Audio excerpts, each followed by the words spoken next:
کا مہینہ جو آ گیا ہے، اس مہینے میں اپنے آپ کو عبادت کے حوالے سے تیار کر لو۔ پہلا دن ہی آئے اس کے فضائل میں اتنی بڑی بات کہ 3 سال کے گناہ معاف ہو جائیں گے روزہ رکھو، 2 سال کے گناہ معاف ہو جائیں گے روزہ رکھو، اور 1 سال کے گناہ معاف ہو جائیں گے روزہ رکھو۔ دراصل ہمیں ترغیب دلانے کے لیے، ہمیں شوق دلانے کے لیے ہے کہ بھئی تم ارادہ تو کرو نیت کا، متقی ہو جانے کا، پرہیزگار بن جانے کا۔ رجب کے حوالے سے حضرت انس رضی اللہ تعالیٰ عنہ سے بھی مروی ہے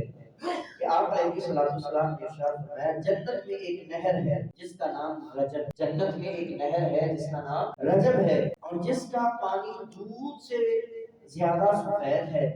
اور شہد سے زیادہ میٹھا ہے، دودھ سے زیادہ سفید ہے اور شہد سے زیادہ میٹھا ہے۔ اور جو کوئی اس مہینے میں روزہ رکھے یا اس مہینے کا ادب و احترام کرے، اللہ تعالیٰ اس نہر سے قیامت والے دن جب لوگ پسینے سے شرابور ہوں گے، پیاسے ہوں گے، برا حال ہوگا، ایسے لوگوں کو جنت کی اس رجب نہر سے سیراب کرنا۔ اور رجب کی وجہ بھی ہمیں مل گئی، اس کے نام کی وجہ بھی ہمیں مل گئی کہ یہ نام کوئی عام نام، یہ جنتی نہر کا نام۔